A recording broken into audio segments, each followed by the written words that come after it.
Ladies and gentlemen, I welcome you all to the Q2 and H1 FY25 post-earnings conference call of Oli Technologies Limited.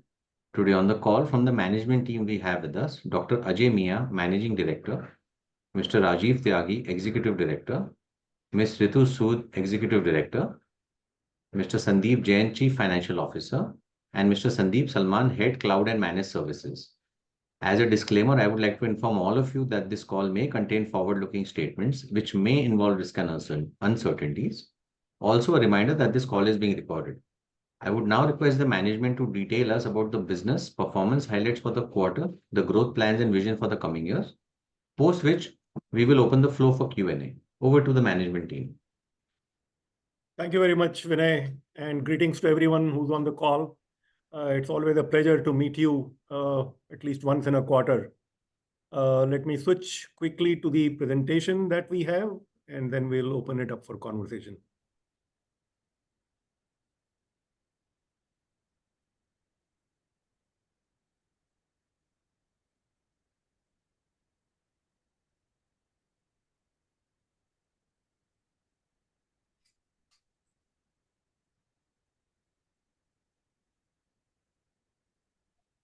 Are my slides visible? Yes, sir. Okay, very good. Okay, good. First of all, after today, we'll probably be entering what's going to be a festive week, rather two festive weeks for us here. So happy Deepavali to everyone here in advance. Wish you will have a great next coming year and happiness to your families. We are going to run the next set of slides in the order of first talking about what's new. We'll go over what the numbers are, and then what has been steady and the standard annexures. I have been making this presentation now for at least, this is the 7th presentation that I am making. And there's a set of things that we have been talking about over the last now a little under 2 years, which is predominantly what we have been working on for the last 2 decades. But when I say what's new, things are changing in the market. And where is this change?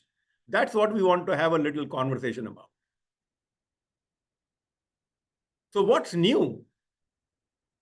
Our conversations are gravitating towards robotic process automation, data engineering, and AI. And we will talk more about this. But when I say that conversations are gravitating around RPA, data, and AI, make no mistake that the enterprise applications are still the anchor. There was recently a study conducted by Gartner, which said that for 60% of organizations in the mid-market segment, the primary driver of their digital transformation initiatives is still an ERP. That's the primary thing that they want. And then, of course, they want the CRM, they want retail and digital commerce. But when I say conversations are gravitating towards the areas of RPA, data, and AI, what it means is that businesses have become more aware of the advantages of those areas. So we almost never have a simple ERP conversation or a simple CRM conversations. The conversations, the interest levels are, going beyond these basics over to the modern areas.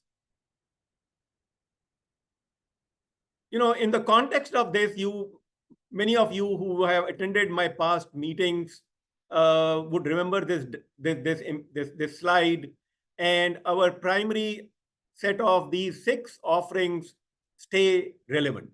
We still work on the digital core modernization, on enterprise applications, process optimization, system integration, data and AI, and of course, the change management.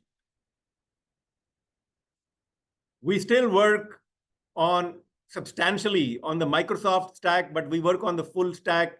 There are some areas where we use open source, and there are some areas where we also use some other adjacent technologies and platforms provided by other providers. But Microsoft stack is predominantly still the chief delivery model or vehicle for us. I thought I'll give you a quick view to what is it that we are doing. So we also keep making significant R&D investments. We are making these R&D investments to build not just our expertise, but also some products on the RPA side.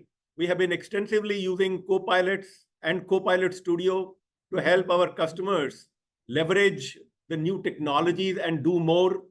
So these are like about a minute and a half videos. So I take the liberty of running them before we go to the next section. Is that okay? Yes, sir. Sure, sir.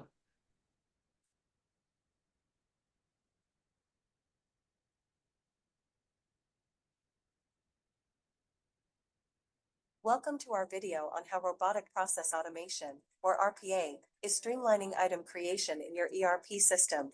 So the video is not visible. ERP system can be a tedious. Video is not visible. Not visible, sir. Not visible? No, sir, it's not visible. The slide is visible? Yes.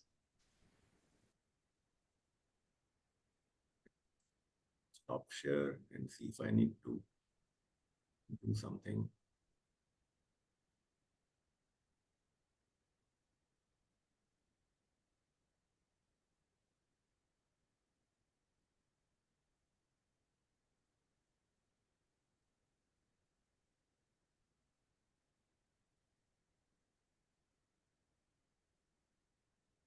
Is it visible? Yes, now it's visible.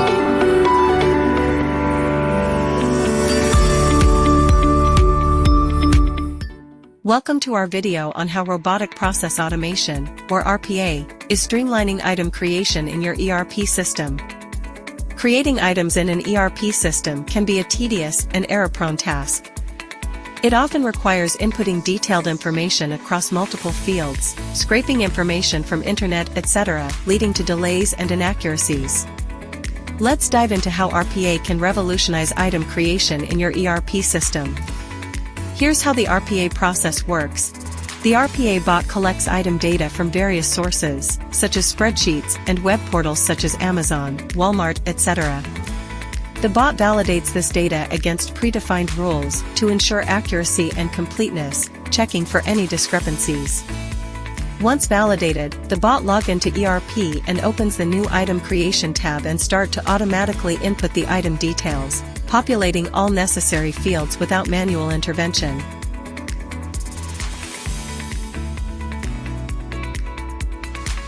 After the item is created, the bot generates PO and confirms the user. With RPA, what used to take hours can now be completed in just minutes. Thank you for watching.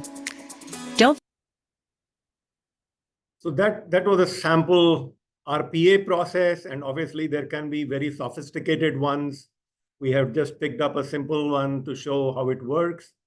I will now give a short glimpse to how Copilots and the Copilot Studio are used to automate and bring AI and Gen AI in particular into helping organizations become more productive.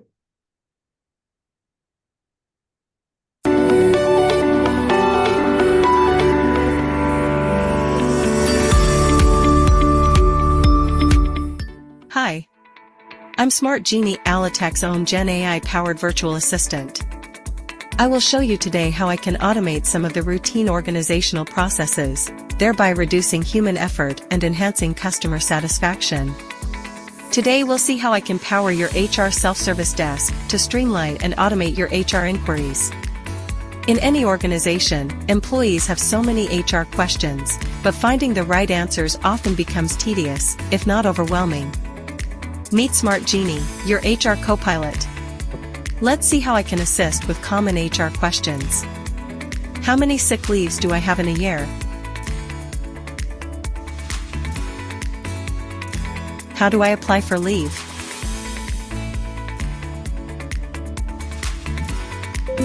What does the company health insurance cover? This makes getting HR information so much easier. With Smart Genie, you can quickly access the information you need, making HR processes smoother and more efficient. Thank you for watching. Don't forget to subscribe. So this is, if you notice, the Copilot that I just ran was running from the Teams window, which basically means Teams window is one of the most common windows that we do most of our work in. So any person who has now an HR-related question can, right from his work environment, talk to the Smart Genie, which sits in the Teams like any other colleague, and ask that Smart Genie the question that he has, and the answer that will get provided would be based on the company's HR policies, the actual data of this person, which saves a lot of time, effort, not only for the HR department, but also frustration sometimes for these people. And imagine the same thing being done for various other possible functions within an organization. So this is one of the areas that we have been working in. Besides, of course, as we said, the ERP, CRM, and other enterprise applications still stay as the pillar of what organizations need, and we keep providing. But the conversations are shifting towards these new areas. And now the numbers. So many of you might already have looked at these, but let's quickly go through this. For the quarter, our total revenue stood at 35.9 crores, 359.1 million, including other income. The total income from operations is 380.3. The EBITDA stands at 91.3 million, net profit at 66.8. That means a net profit margin of 17.6. The Q-on-Q growth on the revenue has been 8.4%. The Y-on-Y growth has been 24.5%. And the repeat plus recurring in this quarter has been 93.6. And we added 12 new customers. The same numbers for H1. The total revenue is now at 690.4. Total income from operations is at 730.4. EBITDA at 175.4, net profit at 128.5, net profit margin has been 17.6% even for H1. The growth Y-on-Y, H1 of this year versus H1 of last year, 23.6. Repeat plus recurring overall has been 94.6. We added 29 new customers in H1. And the team size is now, slightly over 360. If we want to compare the performance Q-on-Q, the total revenue growth 24.5%, EBIT growth 38.5%. The margin has stayed at 24%. The EBITDA growth is 38.3. Net profit growth is 39.4, and net profit margin stays at 17.6. The Q-on-Q performance, that was Y-on-Y, and the Q-on-Q performance, here are the numbers. Revenue growth 8.4, EBIT growth 8.7, EBITDA margin 24, EBITDA growth 8.4, net profit growth 8.2, and the net profit margin is 17.6. And if you're interested in looking at how the half year has been, which basically is Q1 plus Q2, the Y-on-Y growth has been 23.6, EBIT growth 44.6, EBITDA margin has been 24, EBITDA growth 44.2, net profit growth 45.5, net profit margin 17.6. The half-year performance has been 14.2 for revenue, 16.8 for EBIT, 24% for EBITDA. The growth has been 16.6% for EBITDA. Net profit is 18.5 and net profit margin at 17.6. This is how the revenues are spread. So India has largely remained flat in terms of the percentage. The US has grown slightly from it was a little under 63, but this quarter has been 65, and for H1 it is 63. APAC similarly, you'll see slight decline in APAC, just a percentage points. The Africa has seen slight decline overall in terms of percentages, and the Europe has remained flat in terms of percentages. In terms of our key financial charts, here are the numbers. In charts, we already spoke about these numbers. If you want, we can have conversation on that subsequently. We spoke about the customer adds that we have had. So our revenue from the top 5 and top 10 customers this year increased slightly. And we would say this is on account of primarily just one customer. This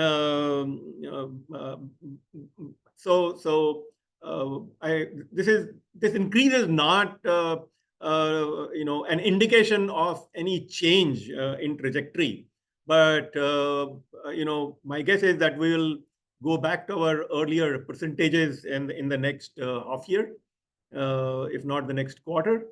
Out of the 12 customers added, 7 have been domestic and 5 have been international. The industry-wise spread is almost exactly the same as you would have seen last time, barring 1% difference here or there, in some cases. Microsoft's last quarter results are not yet out. They are going to be out on the 30th. So this is from what you have seen last time. But overall, from what we know internally, the product line has been growing quite well. And we see it, we experience it on the field as well. Operationally, yes, we are building our traction, in the international market, and you would see that happening as our international percentage of services revenue has grown. We mentioned it last time also that the interest in exploring RPA, data engineering, and AI is strengthening. On the M&A updates, it continues to be work in progress. One little update that I have is last time I spoke of us having signed an LOI, in one case. So we actually moved from LOI stage to starting a due diligence there. But about a month and a half into the due diligence process, we had to pause that process for a couple of months because of some changes happening within that organization. So that is paused. It might reinitiate sometime in about 6 months' time. But in the meantime, there is another conversation that we are currently underway. Have not reached a term sheet signing or an LOI signing yet, but it's a conversation underway. The growth drivers are what we have been mentioning earlier. The comprehensiveness of our offerings.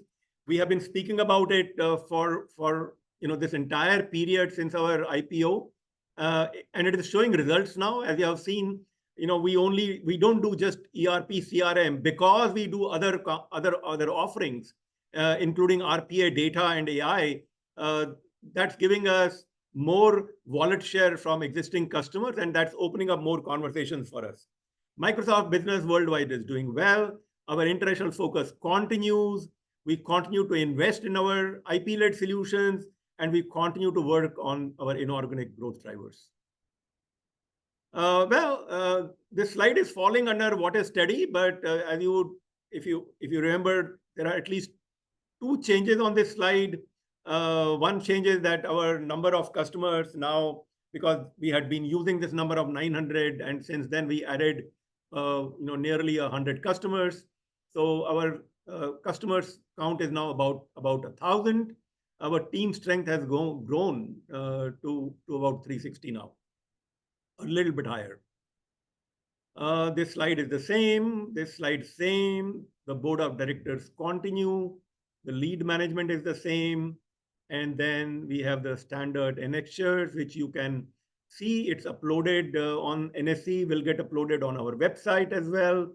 So if you're okay, I will stop the presentation. Vinay, is that fine? Sure, sir. We'll move to the Q&A mode. Thank you. All those who wish to ask a question may use the option of raise hand. If you don't have the option available, you can drop a line on the chat and we'll invite you to ask the question. So before other participants join in, one question. Okay, we'll take the first question from Astha Jain. Astha, you can go ahead. Hello. Yes, Asta. Yeah, thank you, sir, for taking my question, sir. Quickly, I just have three questions. First, can I get the product and service revenue split for this quarter? Yes. So this quarter has seen a higher percentage on the product side. In the past, our product had been, about 42% and our services about 58%. But in this quarter, we have had a higher product revenue, which has been about 44%, 44 point something for this particular quarter. Got it, sir. So my next question is related to domestic and international revenue split. I understand that you have given that number in your presentation. I think in the geographic reach slide, you mentioned 24 point some decimal percentage is from domestic, right? So Yes. that's so out of 300 crores or 380 crores, out of total revenue, so we are getting 338 crores, we are getting 24% from India. Correct. Right. Okay. And sir, I wanted to understand, like, what's our guidance for FY25 and the coming 2-3 years? Okay. First of all, this 24% is not from 38 crores because Okay. 38 crores is product and services. Got it. This 24.5% is only the percentage from the services side. Okay. So, sir, can I get the split for 38 crores, like from the product and service in total, like out of 38 crores, how much is coming from India? And second is like how much is specifically coming from the US? Sure. So we said that, from a services side, we already said that US has been, close to 65% this quarter. But if you want to add product also, I think so first of all, I have not been able to do that computation with me, but it's very easy to do. We can do it quickly. But if you just, look at the overall product plus services for India, my guess is it is going to be somewhere in the ballpark of 48 to 50% product plus services together. Okay. And sir, from US? In international, if I could get like the rest of it is, so the rest of it is international. And this time we have had on the product side, we have had, an increase on the product side in Africa. But if you combine internationally, the rest of it, about 52% or 52%, India, is international. Sir, in international, if I could get like, how much is coming from the US? We can do that. Just drop in an email or a question and we will give you that breakup. Perfect. And sir, just my third question is like, could I get some guidance for FY25 and the coming 2-3 years? So basically, when you talk of FY25, your question is about the next 2 quarters. Right. Right. And when you talk of the next couple of years, so I think there are 2 things that I want to say. The most important thing is that overall at a macro level, our trajectory is right. So from a macro level, we are finding decent traction in the market. We are having good conversations. We are bringing customers. We are now strengthening also on our sales side in the US. So at a macro level, all those things are in the right direction. At a micro level, when you talk of this year, I think we should be in the ballpark of whatever we have forecasted.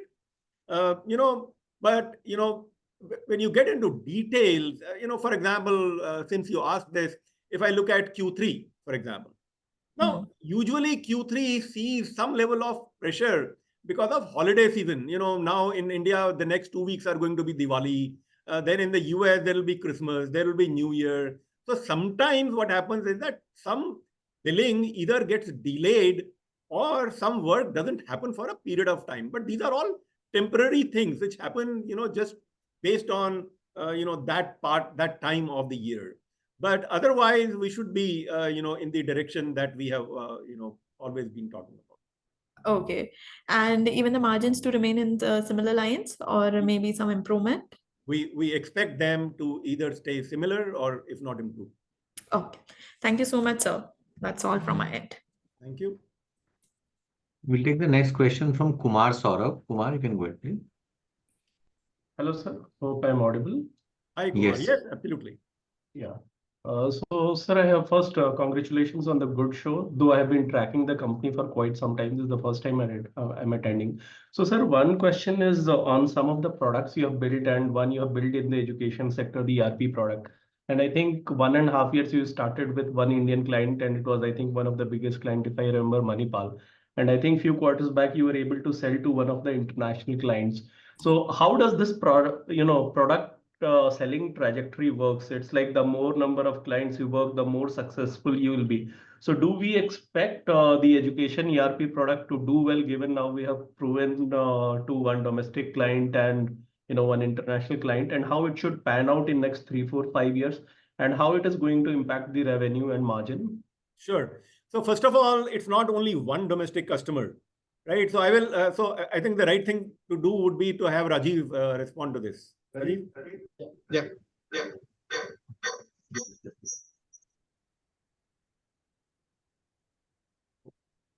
So besides Manipal was the one that we started with. We had Jindal, Alliance University, Antigua in USA. So we have conversations are happening. We also have another. So the these voice is not very clear. I don't know if really I am facing the issue. rolling out the solution at different level because it takes whatever time. And from a growth perspective, yes, addition of the customers is an important factor, but along with that, what is also important is that what all modules and what is the student strength in that particular institution. And now we are, taking this solution outside India, and we are in touch along with Microsoft education team. So both in India and at a global level, we are getting aligned with the Microsoft selling team. We are also incorporating the co-pilots in the solution so that it become more, intelligent solution. So we see a good traction right now. So the pipeline is getting built up. And sir, per customer, is the ticket size is much higher than India and the margin, or is it same as how we get in India? Sorry, you asked about the margin? The per customer revenue which we generate out of this product is it same as in India for international? And the margins obviously will be different for India in comparison to the international. India will be on a lower side, but international, because of the dollar, you always get that advantage. And they also have, slightly larger budgets. So India will be more cost, very cost sensitive market. But from the proof of concept, from building the, challenges, incorporating all that functionality, India is a, very good market. So for the maturity of the product, it does help. And that is where now we are at that cusp where we need to get into the international market to capitalize on all the investment that has happened. Okay, thank you, sir. Sir, my other question is in the last con call, we were mentioning about 2 potential big clients for which we are working. So is there any progress on that? What is the status right now? You're saying for the education industry? No, not for education. In general, if I remember in the con call, there is one comment regarding the organic growth, the general organic growth of the organization. We are working towards getting 2 big potential clients, on board 2 big potential clients. Is there any progress on that? So we have acquired, some large customers where the project has also initiated. One is, so they are spread within India and Americas. So we have, as we mentioned, we've given the number also, the total number of customers that have been added. So the overall deal size is also increasing. Oh, okay. Okay, sir. Thanks a lot. I'll come back in. Thanks, Kumar. We'll take the next question from Samarth Nagpal. Samarth, you can go ahead. Hi, good afternoon, sir. Sir, first of all, congratulations for a great set of numbers. Sir, just had a couple of questions. One is that over the last few quarters, we have seen that the US business has, or the percentage of the US business has grown up quite significantly. So, is there a deliberate effort in increasing the business in that geography, and how do you see it? Will it remain in this range only, or will there be a change? Because the domestic business mix has changed quite a bit. So, that's my first question. Yeah, clearly. So this is happening because we are, making all efforts to do this.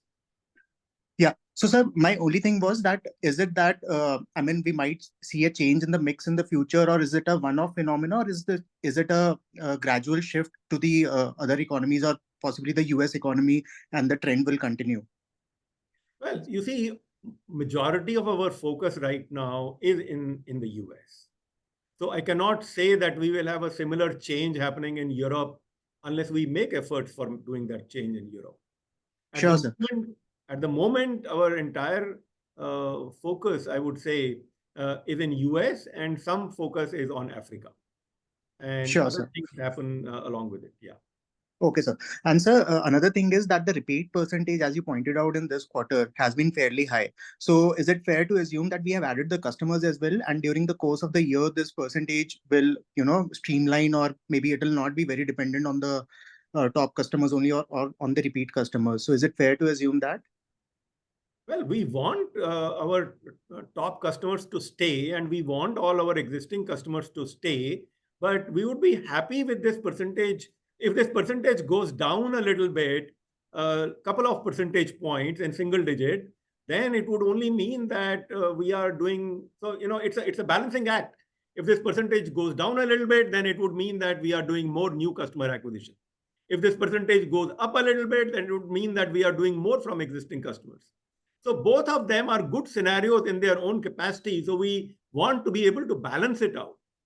So we have typically been in the range of 90, plus minus 1 or 2 percentage points. This year, this time you see it slightly more. Also, as I had mentioned, there was, at least 1 or 2 significant deals that we had worked on. So I would say it will stay in the range of 90 plus minus 1 or 2%. Anything that you see beyond that, you can say that that is just for that period. Sure, sir. And sir, one final bit on the manpower. Over the past 2 quarters, I think we have been at a manpower of strength of around 360 people, right? So we have not added a lot of team size. So will it remain in this way only? And looking at the business scenario, right? Because you have also been working with a lot of new clients, and you'll be adding a lot of new clients as well. So is it fair to assume that in the second half of the year, there'll be some manpower addition as well? Yeah. So in fact, there has been addition. We have, for a couple of quarters, we have been at around 350, and now the number is probably around 365. So this number is likely to go up, absolutely. But because of the business model, our revenues are not directly proportional to the headcount. Fair enough, sir. So I think that's all from my end, and wish you a very happy Diwali as well. Thank you very much. Happy Diwali to you also. Yeah, thank you, sir. Yeah, we'll take the question from the line of Lalit. He sent a few questions on chat. Lalit, do you want to go ahead and ask the questions?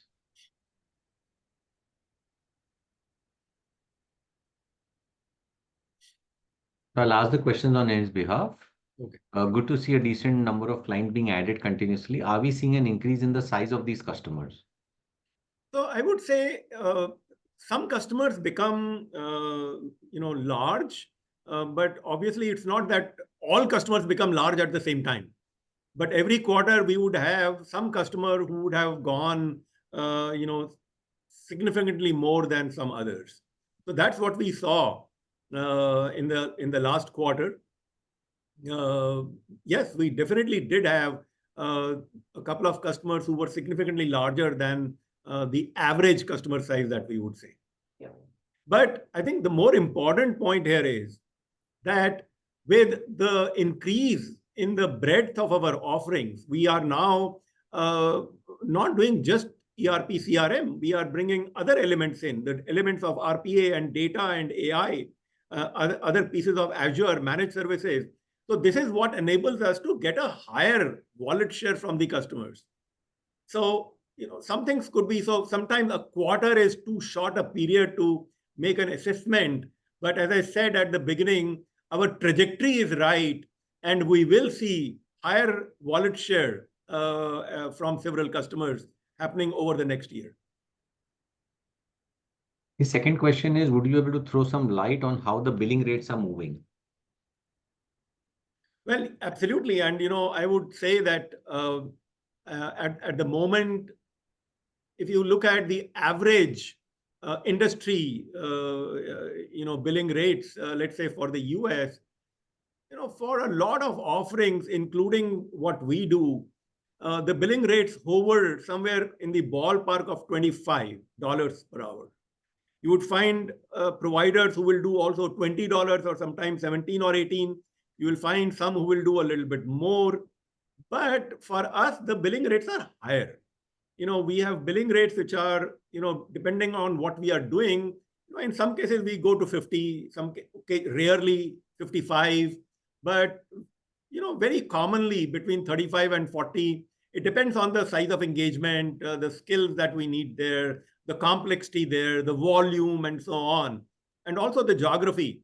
But I would say our billing rates have gradually been moving up. I wouldn't say that they will, in the present model at least, continue to move up from there another 30, 40, 50% anytime soon. But I think we are pretty much near the upper end of what companies like us are able to charge these customers. His next question is how No, much just of to qualify, one more thing to add there is that while we are charging some customers already at those rates, there are other customers where we may not be charging that much today. So this will move up over the next year and a half. Okay. His next question is how much of the revenue is associated with Microsoft? Will it be safe to assume that if Microsoft continues to grow in double digits, then we should also be able to see the strong growth that we are experiencing? Absolutely. So a significant part of revenue is associated with Microsoft. As I said, there is some work that we do on open technologies and some other offerings as well. But absolutely, we have always been putting the Microsoft slide to show how Microsoft is growing. And this indeed is the reason, because we are very closely working with Microsoft's offerings. Okay. There's one question from Vedant G. How are we placed on our earlier guidance of 1,000 crore revenue within next 8 years? Well, we are taking all the steps that are other than being reckless. So we are not being reckless, but that's the driver for us to keep moving on. Okay. Anybody else who wishes to ask a question may use the option of raise hand.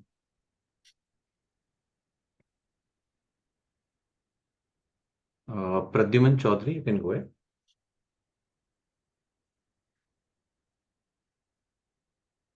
Hi, can you hear me? Yes.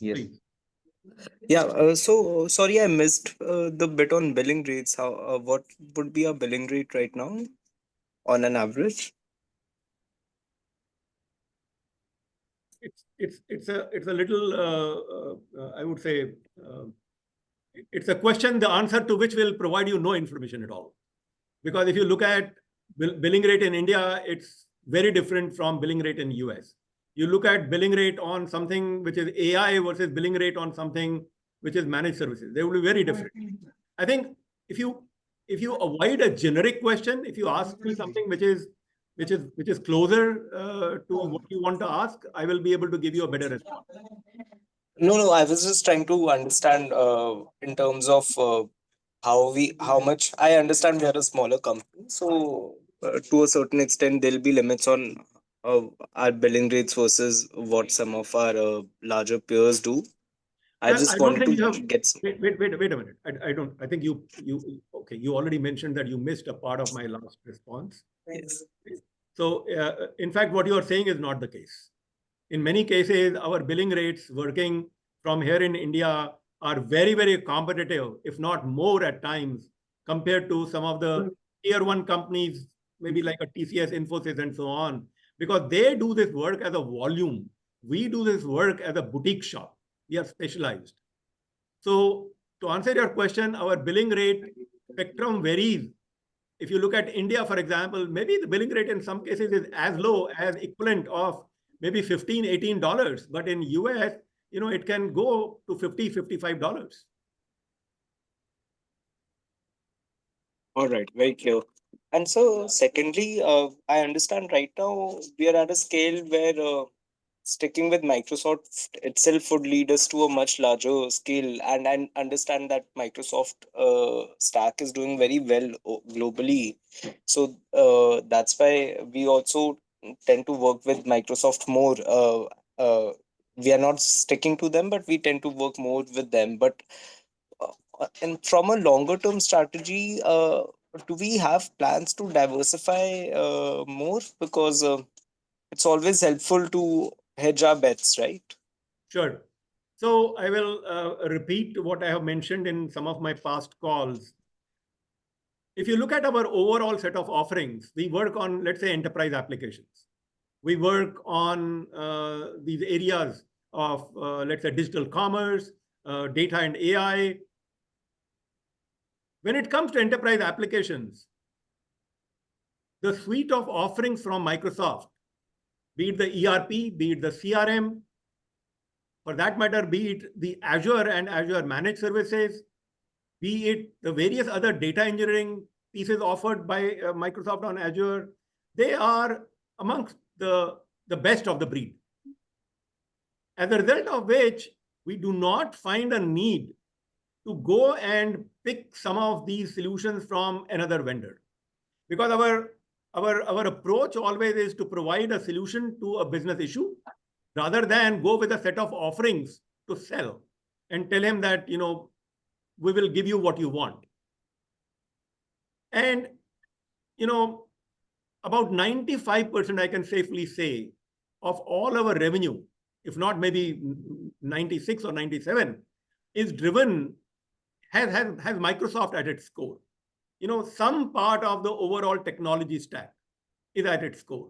So what is beyond Microsoft currently is very small, 2-3%, but it is possible because, globally there are other areas of growth which are happening. For example, in several cases, when it comes to a solution on digital commerce, we do look at some other product lines as well.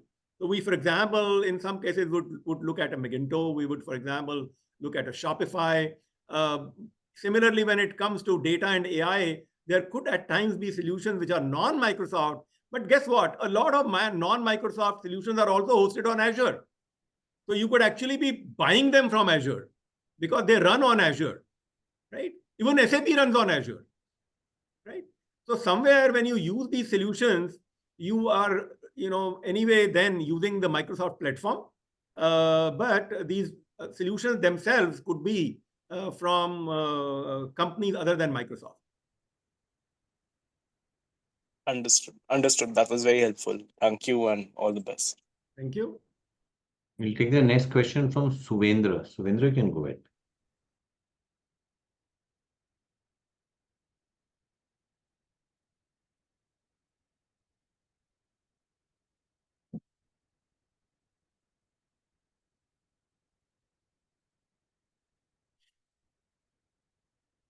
We don't hear you, Suvendra. We'll move to Samarth Pachigar. Samarth, you can go ahead. Congratulations on a great set of numbers. My question is around, Ajay ji, can you just throw some light on how Polytech started and how you came and how Rajiv ji and all contributed in the journey? So just to get a brief and history about the organization. So you want to hear my story? Yeah, exactly. I'm not sure if this is of interest to other people. There are 70 other people on the call. I don't know, Vinay, what do you suggest? Because, you know, when you say we my can story, I can we can take either it say it in one separately. sentence or I can write a book on it. So we can take this separately on a different call. Is that okay for you? I don't Yeah, want yeah, to sure, him as sure. well. Yeah, sure. Samar, do you have any other But question? you know what? Yeah. The easiest thing would be that you can look up my LinkedIn profile. It'll tell you where I came from. But just give me 1 minute since he asked, I don't want to, kind of put him on a side. Well, I started my career teaching at Delhi University. I used to teach physics and computer science. I moved on to National Physical Laboratory for some time to then, what was Tata Unisys, and that became and merged into TCS later. I was part of two startups. Rajiv joined that one of those startups, and subsequently, when I started this company, Rajiv came in, and I think he joined about a year and a half later. Similarly, Ritu came in a little bit after that, but and Sandeep Salman, incidentally, who's also on the call, was also in that earlier organization, where Rajiv had joined, and then Sandeep Salman came in on board, some years later, and the same is true with Sandeep Jain. He also was in that company, so they have all been, we have all been working together for more than 2 decades now. And Ritu is not far behind. She has already been with us for at least 19 years, if not a little bit more. Yeah. And one more question. And we said, and we told each other till the grave. Yeah. And one more question that I want to ask is how we are going up on client acquisition in US and Canada, because we have hired just very few people on the sales side in US and Canada. So what's our strategy to expand our presence there? So, the character of sales has fundamentally changed in the last maybe 8 to 10 years. And this change has become more acute in the recent 5 odd years. Now, marketing is more important than sales. Okay, not to say that ultimately, to close a deal and to sign a document, you still need sales. But if you don't have marketing, you can't sell. Because by the time a customer reaches out to you, he has already known something about you. He needs to find something about you to reach out to you. So there is a significant amount of effort that goes into marketing, digital marketing in particular. And this comes in various forms and shapes. Whether it is content building for thought leadership creation, or it is putting other case studies, for example, or other customer project details, for example. So you need to be in a situation where a potential customer is able to find you rather than you reaching out, because what we offer is not and never a compulsive purchase for somebody, right? It's only usually compulsive purchases are only when it is something which is consumer. I see a shirt and I like it and I buy it then. But if you have to buy an ERP or a CRM or a cloud solution or a data and AI solution, you don't do a compulsive purchase. And you actually never sell this.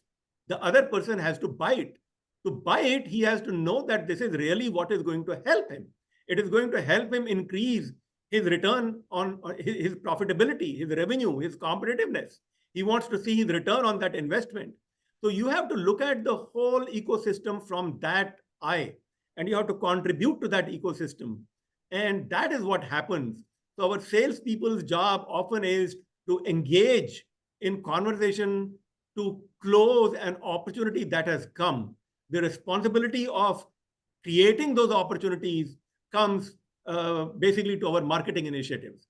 And then we also work closely with Microsoft. From time to time, we also get some leads from Microsoft. We participate in expos. If you recall, the very first slide that I had on this particular deck, this was an expo that some of us attended recently. In fact, this very month.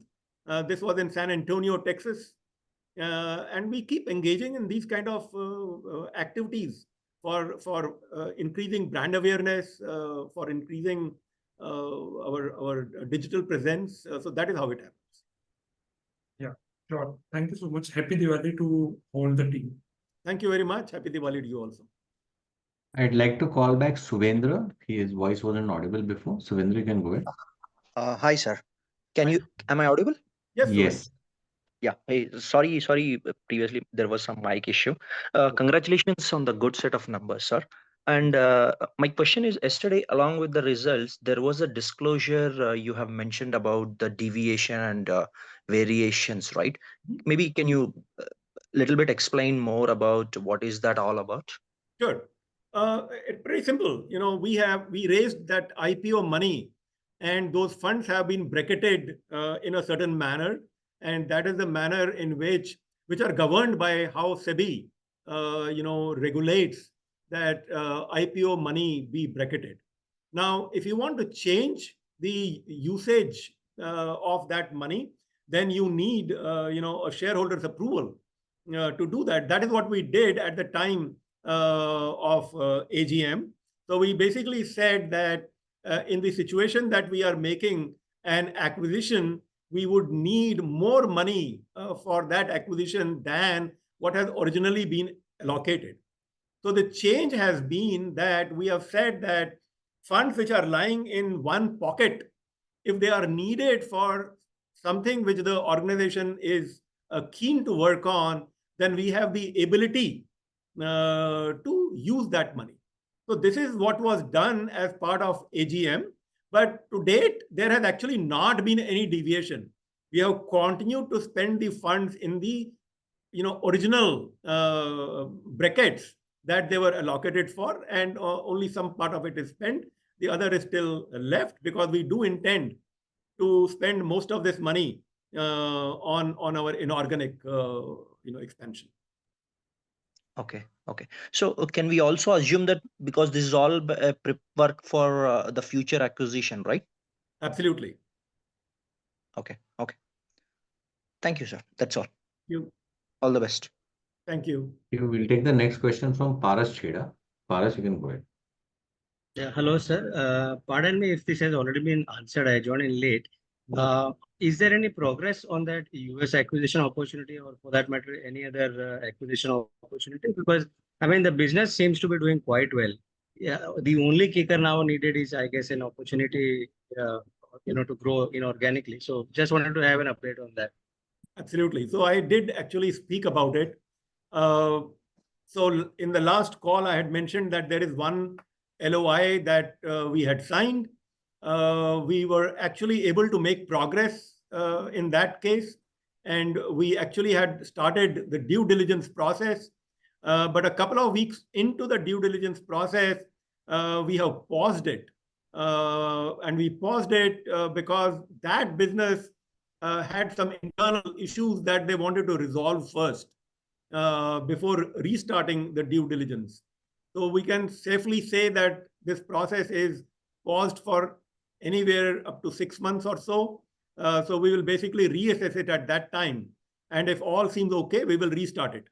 In the meantime, however, there has been another conversation on where we have not yet provided an LOI, but it's a serious conversation. And that's again in the US? It is again in the US. Okay, thank you. Thank you. Thank you. We'll take participants from the chat. I would like to invite Tarun Rohatgi. Tarun, you can go ahead. Good afternoon, sir. Good afternoon. Sir, one question is there. I would like to understand how big is the Microsoft market in India, and what is the share of Microsoft market is Olitech having in India? Second question is, how big is the Microsoft market in US, and what is the share currently of Oli in US, and what are the future plans, like acquisition is there in the US? So we would like to know what percentage should be Oli Tech share in the US as well. Okay. Little complex question, and I will unfortunately have to have answers as they are provided from Microsoft side. First of all, Microsoft does not divulge country level details publicly. And Microsoft, for example, in their earning calls, they provide the business growth and, of course, the numbers of different lines of businesses, which are, for example, if Microsoft has a line of business which is called the modern workplace, it is different from, let's say, the business applications, or it is different from what you may call the intelligent cloud. So they offer these numbers overall, but they don't go to country level. What I know from the number that we had, seen 2 years back, Microsoft in India had crossed $1 billion some 2 years back, or was it 3 years back, something like this. But then what you need to see is that this $1 billion on one hand, only some part of it will be from business applications. But our market size is not only from within that portion, because the global data is that for every $1 that a customer typically spends on buying a product, he ends up spending somewhere between like $5 to $7 on getting services for it. So if you want to look at the overall global market size, then according to one estimate, the global market size for everything around business applications in the next 2 to 3 years is going to cross actually $50 billion. Now, what part of it is in which country? I don't have credible data to share that information with you because Microsoft does not publish this information.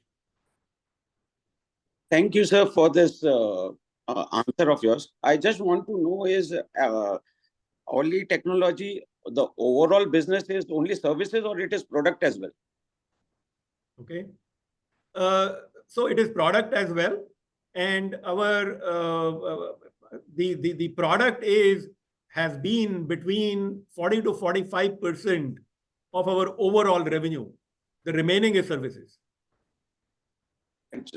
Thank you, sir. Thanks for the clarification. Have a good day. You too. I would like to also invite Vaibhav Bhargav from the chat to ask his questions. Yeah, hi, sir. Good afternoon. Good afternoon, Vaibhav. Yeah, actually, just one question. Since you said that 95% of your services are around Microsoft, and probably because Microsoft has a large share and the users mostly use Microsoft is what I understand. But like since you're also providing services for say Microsoft Dynamics CRM, and there are other CRM applications also which are being used extensively. So are there any would you be having capability to extend your offerings across those CRM platforms also, or is it only restricted to Microsoft? I think I would like to answer the question in a slightly different manner. The issue is not whether we can offer only. It's not like somebody say that I sell only trousers, and then we tell him that why don't you sell shirts? Okay, because if somebody who's selling trousers, if he starts selling shirts also, then he will have more revenue. The situation in this case is that a customer has a business issue which he wants to resolve, and he wants to find a solution to. Now that solution he can get, let's say, from a Microsoft account, from a Microsoft platform. He can get that solution from, let's say, any other OEM account. But the thing is that the Microsoft product line being best of the breed, till such time that we find that he will be better off by using a different solution, we continue to focus our attention on the Microsoft stack. But in situations where it appears that he will be better off by using a different solution, we do explore those things. But as of today, we are not looking to build a separate practice line for example, Salesforce, right? Because we see that the what is offered from Microsoft Stable is reasonably fulfilling the needs of the customer. Sure, sure. Thanks. Because the only everything is actually going well, and the way you are managing the firm is also, I mean, commendable. The only thing was, I mean, maybe if we can, if we are looking for Vaibhav, diversification, see, that was the other thing which I want to look at is, if you look yeah. at from a prioritization point of view, right? Because there is only that much of time, attention, investment that you can spend within a certain period of time. So at this point in time, we have prioritized spending more effort, energy, investment in building the new complementary set of offerings. So the RPA, the data engineering, the AI side, that is at a higher priority to build and bring to our customers than saying another ERP and another CRM.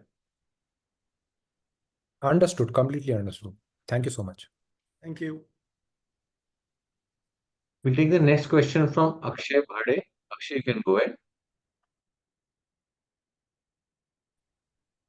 Hello, sir. Hello, everyone. Happy Diwali to everyone. Thank you, Akshay. I've been a happy shareholder for the last year or so now, and have been listening to all the con calls and all the information provided by you. Thanks for that.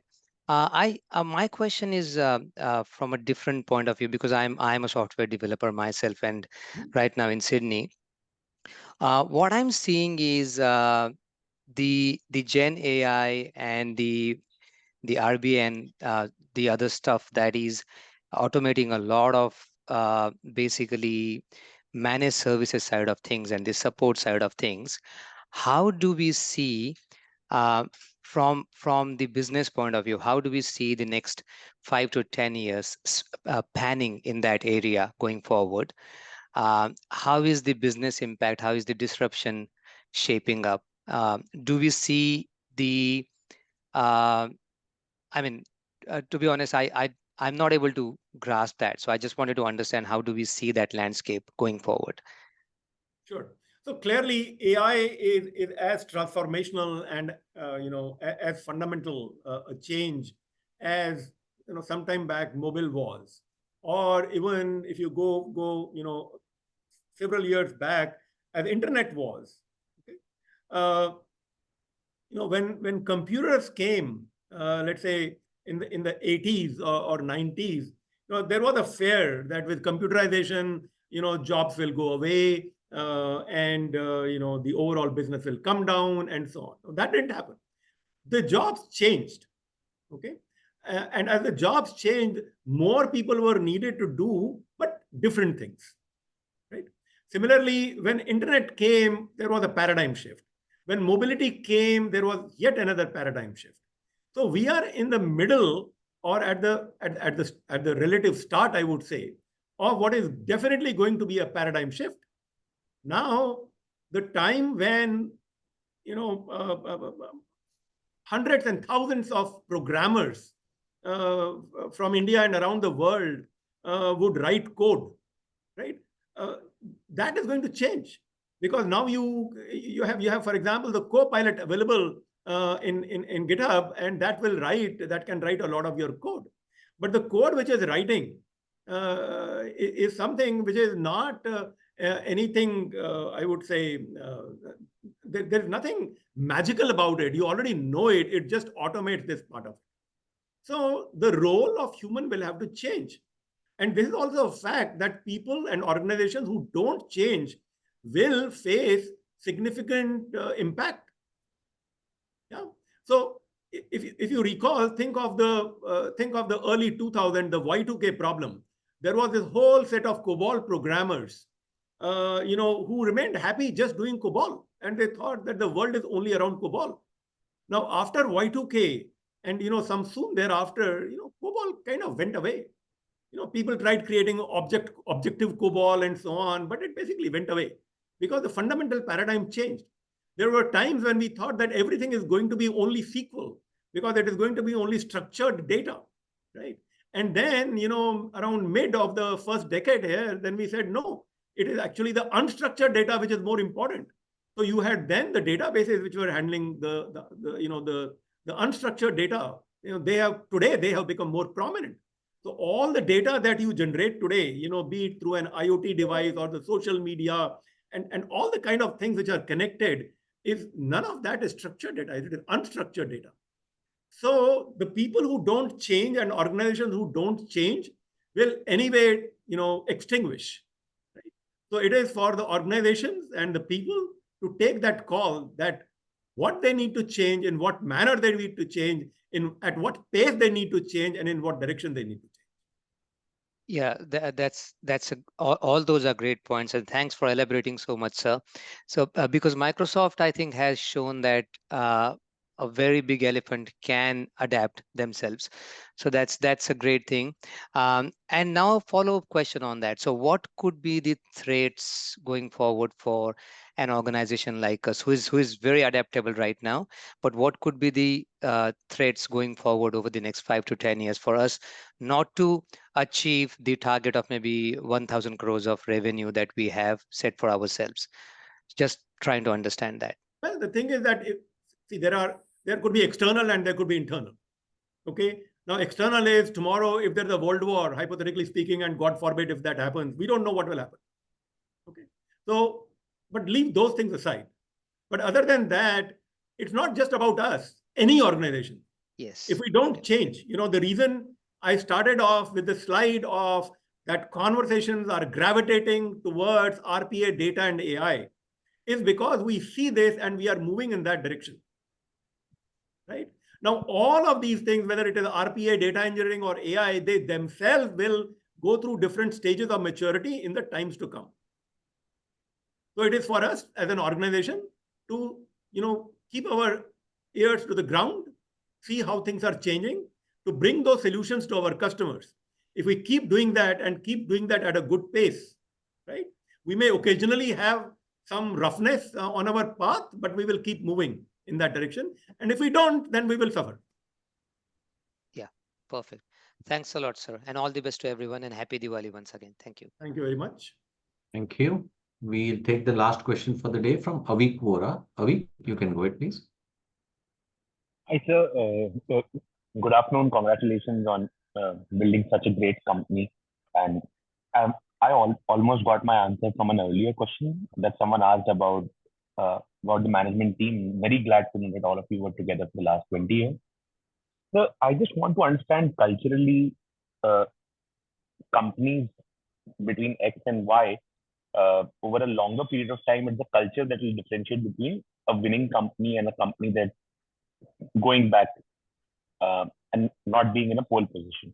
I just want to understand, sir, with remote, with software, with all of the working style in the IT sector, and even in our company, how do we keep the culture strong? How do we still deliver on values that we had 15, 20 years ago till now? Well, I think some of these things are more like fundamental principles. And I would say fundamental principles are those which don't get questioned. And sometimes they may be written and sometimes they may not even be written.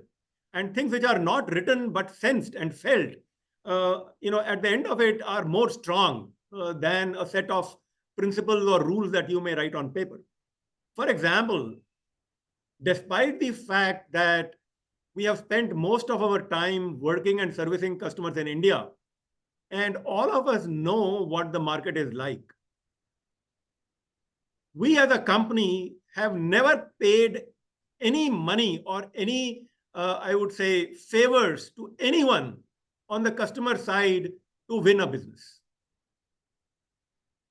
We have, because of this, lost some time. We have never paid anyone to get our payment from the customer. Right? So I think this is very fundamental. The other thing that we have done, for example, is the responsibility of revenue is not just on the few of us on this call. There's a battery of people who are responsible for their segment of the revenue. They are also carrying the responsibility and the authority to engage with their customers and deploy their teams and generate the targeted revenue. I think the other thing is that the sheer ability to and I think it's very important that we are not a family-run business. What that means is that for none of us, our children don't work here, our cousins or our brothers, our siblings, or any of our relatives, we don't, nobody works here. So everybody works here in a professional environment. I am as much answerable to other people as they are answerable to me. And some of these things basically bring in a level of comfort, confidence, healthy confrontation. And I think, we don't, sometimes we don't even talk about it or sense it, but that's how we have basically been going on. Now, that's not to say there are some companies which may be family-run companies and they may be doing very well, but this is just about, this is just about us. Perfect, sir. Perfect. I understand. Sir, just on the second point that you were saying that everyone's individually responsible for their own departments, roles, and projects that they do, their KPIs, their incentive systems, all of that is aligned in the similar way at our company. Exactly. Okay. Perfect. And So just one last. A vast majority of them are also ESOP holders, which now That's great. have Yeah. become quite attractive. Yeah. So just one thing. Since you are day to day involved in running the company, and we are so focused on the near term, a company like Amazon, which years ago had just pulled out an AWS because they were looking at something on the side also, which might become something big in the future. Do we also work that way, working for the short term, but in the long run, having something that might be that's what makes a good company a great company, right? Yes. That they come out with something great, not now, maybe 5 years, maybe 10 years, but they keep working in that style, focusing on the present, but also one big eye on the future. So there are these two things that we continue to make investments on. One is the investment that we make on our IP. We just spoke about the investment that we have done on building the EdTech product, but then there are other industry solutions that we have built. Now, that's not to say that some of them may fail, but we expect that some of them will succeed. So that is one part of it. For example, years ago, we built a solution for travel, and then we matured it to a point where it became kind of a default option for most travel companies to start asking for. So that is one part of it. The second part of it is you keep your eyes and ears on, where the technology is moving. Now, the adoption of AI is going to be the focal point for the next many years. Yes. We are just at the beginning of seeing the transition, but next several years we'll see this becoming more intense. And that's what we are working on. The data engineering part, I'm saying because the sources of data are multiple, the ERP, CRM, automation, and so on. And then you have the AI which uses this data. Perfect, sir. Thank you very much, sir. Congratulations to your entire team. Happy Diwali.